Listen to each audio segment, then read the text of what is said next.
Toutes les vidéos ayant un symbole similaire à celui en bas à gauche sont uniquement pour nos Patreons. Patreon est un système d'abonnement permettant de me soutenir, donc mettez simplement la vidéo en pause pour découvrir les différents avantages disponibles uniquement pour les Patreons. Et donc les 4 images sont les différents tiers disponibles, et les titres en haut à gauche sont les vidéos uniquement disponibles pour ceux qui me soutiennent. Bon visionnage. Bonjour à tous, donc dans cette vidéo nous allons voir 7 choses que vous pouvez arrêter afin d'être plus productif. C'est parti. Alors, tout d'abord, j'aimerais dire que la source de tout ce que vous allez voir ici, c'est en fait un article de blog sur Medium, donc qui est en fait en anglais. Donc ce que je vais faire ici, c'est simplement vous simplifier l'article, donc vous êtes libre de le lire vous-même, parce qu'il y a des références vers des études scientifiques, etc. Donc ça peut être important et cool à lire, on va dire. Donc si vous voulez lire l'article en vous-même et ne pas regarder cette vidéo, vous pouvez directement aller sur l'article qui sera disponible dans la description. Voilà. Alors, on va commencer par voir ce que c'est d'être plus productif. Alors, être productif d'abord, c'est, dans un premier temps, apprendre à gérer votre énergie et non gérer votre temps. Alors, on va voir au fur et à mesure de cette vidéo de quoi je parle ici, mais vous allez voir que le temps n'a aucune importance dans la façon d'être plus productif. D'ailleurs, plus vous travaillez et moins vous serez productif. Donc, on va voir ça au fur et à mesure des articles que nous avons ici. Alors, premier point, ne pas trop travailler, et ça veut dire plus de productivité. Donc il faut savoir que la semaine des 40 heures vient de le fameux Henry Ford. Donc si vous ne savez pas, maintenant on travaille 40, 30, 35 heures, etc. Donc ça vient d'un industrialiste qui s'appelle Henry Ford, et c'est donc le fondateur de la compagnie Ford Motor. Donc l'image pour l'instant n'a aucune importance, il faut simplement m'écouter pour le moment. Donc il a en fait une expérience sur ses employés. Donc à la base, si vous voulez, les journées de travail étaient 10 heures par jour, 6 jours par semaine. D'accord? Donc il est passé de ce rythme-là à 5 jours par semaine et 8 heures par jour. Donc on passe d'une semaine de 60 heures à une semaine de 40 heures. D'accord? Et en fait, il s'est rendu compte que la productivité de ses employés avait justement augmenté. Et en fait, certaines études qui ont été faites pendant les années 80-90 nous disent que, justement, plus vous travaillez et moins vous êtes efficace. Donc on se retrouve ici sur notre image, donc on a en fait une sorte de pourcentage de productivité, et en dessous on a en fait le nombre de semaines qui sont travaillées. Donc en fait on va calculer la productivité sur 12 semaines, et si vous voulez ici, la courbe bleue indique en fait une semaine de 50 heures, et la courbe orange indique une semaine de 60 heures. D'accord? Et on peut voir que donc la courbe bleue est mieux en termes de productivité, et qu'elle est en général au-dessus. D'ailleurs la plupart du temps elle est au-dessus. Maintenant, il faut savoir que tout ça est aussi attaché au sommeil. Bien qu'il est important de ne pas trop se surcharger de travail, il est aussi important de toujours avoir sa dose de sommeil. Donc, après, il faut trouver le bon nombre d'heures pour vous. Personnellement, je trouve que dormir entre 4 et 5 cycles de sommeil, c'est bien mieux pour moi que d'en dormir 6 ou 7. Donc j'ai trouvé qu'en général, plus je dors, plus je suis fatigué. Voilà. Et donc en conclusion, ce point nous indique que il ne faut pas trop travailler et qu'il faut absolument avoir sa dose de sommeil journalière, autrement on sera donc moins productif. Voilà. Maintenant, on va passer à notre deuxième point, qui est ne pas dire oui trop souvent. Alors, il existe quelque chose qui s'appelle le principe Pareto, qui dit que justement 20% de nos efforts produit 80% de nos résultats. Cependant, 20% de nos résultats consument 80% de nos efforts. Alors, qu'est-ce que ça veut dire ça? En gros, ça veut dire qu'au lieu de travailler plus dur pour satisfaire tout le monde, il faudra en fait se focaliser les efforts qui produisent la majorité des résultats et oublier tout ce qui vient après. Donc en gros, il faut se focaliser sur ce qui est important. De ce fait, nous aurons juste plus de temps pour se focaliser sur ces fameuses tâches qui sont plus importantes. D'ailleurs, vous avez une citation de quelqu'un qui est très connu, je pense, qui dit que donc la différence entre les gens qui ont du succès et ceux qui ont beaucoup de succès, c'est que les gens qui ont beaucoup de succès disent non à presque tout. Et donc ça vient d'un homme qui s'appelle Warren Buffett. Donc si vous ne le connaissez pas, faites une recherche Google. Il s'agit en fait du mentor de Bill Gates. Et je pense que vous savez qui Bill Gates est. Voilà. Maintenant, comment savoir si on doit dire oui ou non? Alors c'est très simple. Vous allez traquer tout ce que vous faites dans une journée. D'accord? Et le temps qu'il vous faut pour compléter cette tâche. Et surtout, vous allez aussi voir le résultat de cette tâche. Vous allez regarder vos résultats et agir en conséquence. Si par exemple vous passez 3 jours, 3 jours, 3 heures par jour à regarder des vidéos YouTube ou 2 heures par jour à surfer sur les réseaux sociaux et que vous faites ça tous les jours, vous allez très vite vous rendre compte que tout ce que vous faites sur ces différents réseaux sont en fait une perte de temps et que vous pourriez utiliser ce temps autrement dans votre journée. Donc en gros, ce point nous dit de plus ou moins mesurer nos tâches journalières et optimiser nos journées afin de se concentrer sur les tâches qui sont plus importantes pour vous. Voilà. Troisième point. Alors, laissez les autres vous aider. Alors, ce point est très simple. Mais souvent, le problème, ce sont les individus, en fait. Si vous regardez les grosses communautés, d'accord? Discord, peu importe. 80% du temps, elles sont dirigées par une équipe de modérateurs et chaque personne dans l'équipe a une tâche très spécifique. Une personne va s'occuper de l'animation, une autre va s'occuper des punitions, etc., etc. Et il faut comprendre que les gens qui vont consommer vos produits comprennent mieux le produit que n'importe quelle personne pourrait le faire. Par exemple, ça peut arriver que si vous gérez votre communauté tout seul et que votre communauté a plus de, je sais pas moi, 50 000 personnes, vous allez vous rendre compte que vous allez être surchargé et que au bout d'un certain temps, eh bien, vous ne gérerez plus rien du tout et c'est votre Discord, c'est votre communauté qui va gérer les choses à votre place. Voilà. Donc engagez les gens de votre communauté gratuitement, hein, s'ils le veulent, donc je pense qu'ils le voudront. Il y a toujours des gens qui se portent volontaires pour faire ce genre de choses, c'est pas nouveau. Et donc, voilà, vous aurez plus de temps pour vous concentrer sur les tâches qui sont importantes. Voilà.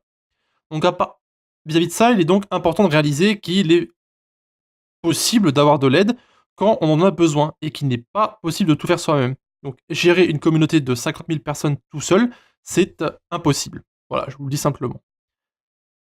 En conclusion, laisser quelqu'un faire le travail à votre place, encore une fois, vous permettra d'être plus productif sur les tâches importantes. Si vous n'avez pas besoin de gérer votre communauté, vous pouvez vous concentrer sur votre travail, sur le travail pardon, que vous produisez pour cette communauté. Voilà. Quatrième point. Alors, ne soyez pas un perfectionniste. Alors ça, c'est quelque chose de très important et on dit souvent qu'une personne qui est perfectionniste, c'est quelqu'un qui est pas productif. Et il existe justement plusieurs raisons pour cela.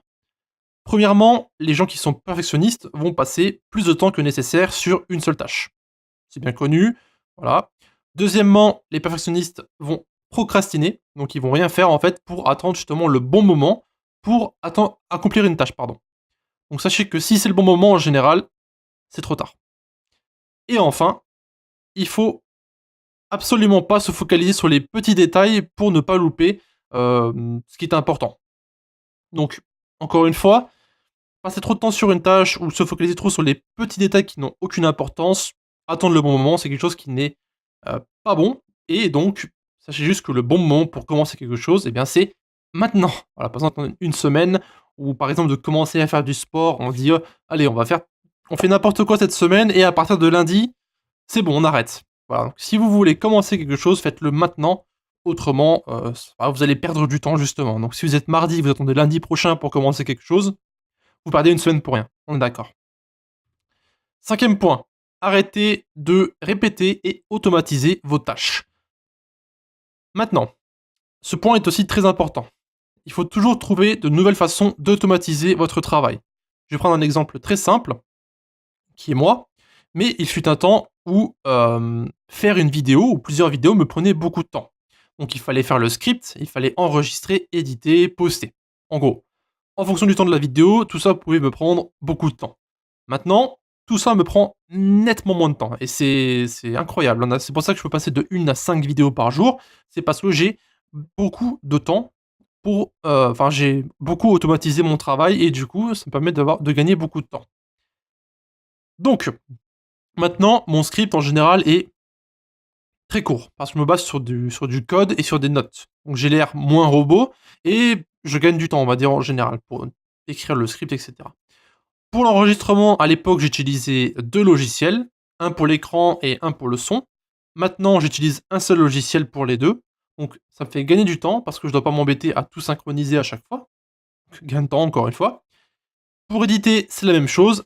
À l'époque, j'utilisais 3 logiciels. Maintenant, j'en ai plus qu'un seul et ça fonctionne même mieux qu'avant. D'ailleurs, avant, je devais d'abord éditer le son. ensuite je vais synchroniser avec la vidéo, et ensuite je vais exporter. Et je devais tout exporter individuellement. Ce qui me prenait encore plus de temps parce que je pouvais rien faire en attendant en fait. Donc lorsque j'exportais une vidéo, par exemple sur Sony Vegas, et bien lorsque ça exportait, et bien mon ordinateur était plus ou moins bloqué, on va dire.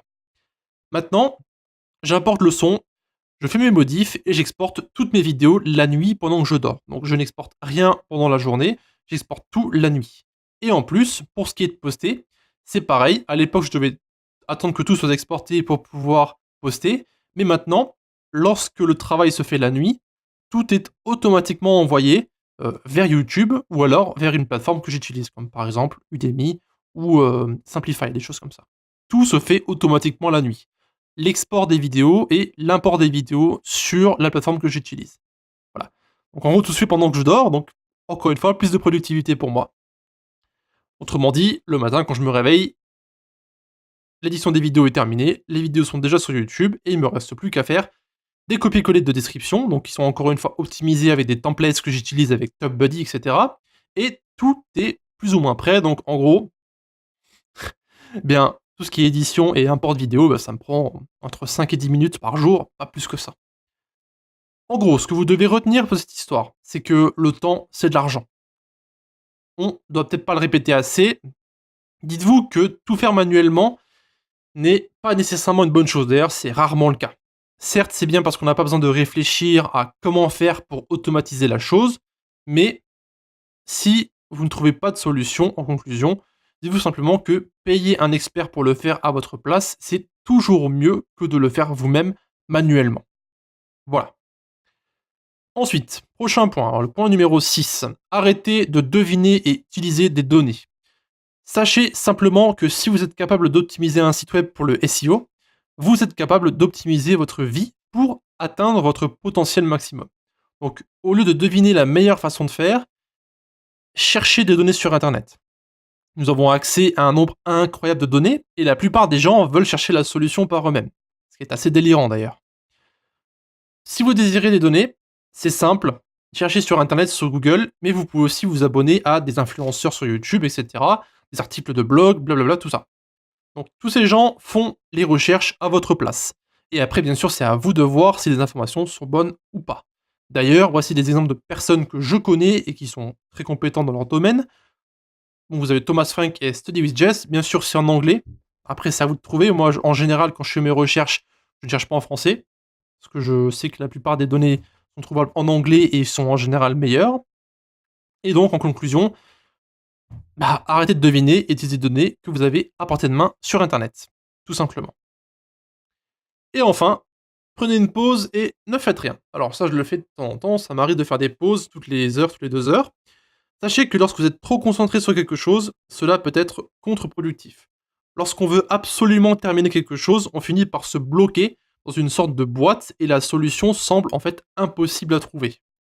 C'est pour ça que de temps en temps, prenez une pause, donc allez marcher, étirez-vous, regardez par la fenêtre, caressez votre animal de compagnie, peu importe ce que vous faites, il faut prendre une pause. D'ailleurs, c'est amusant comme de temps en temps la solution se montre d'elle-même lorsqu'on ne la cherche pas. Ça m'arrive d'ailleurs très souvent. Voilà, donc en gros, ce sera tout pour ces 7 conseils pour améliorer votre productivité. Encore une fois, vous pouvez trouver la source de l'article directement dans la description. Donc j'ai fait une petite traduction, on va dire, et j'ai essayé de faire en sorte que chaque point soit moins long que sur l'article, parce que dans l'article, vous avez des citations d'études, etc., qui sont très intéressantes à lire, mais ça peut prendre beaucoup de temps. Donc encore une fois, si vous avez des questions à poser, vous savez, les commentaires de YouTube ou bien encore le Discord de la communauté. À la prochaine. Merci d'avoir regardé notre vidéo jusqu'à la fin. Donc, encore une fois, vous pouvez nous retrouver sur Discord. Donc, l'invitation se trouve en bas à droite.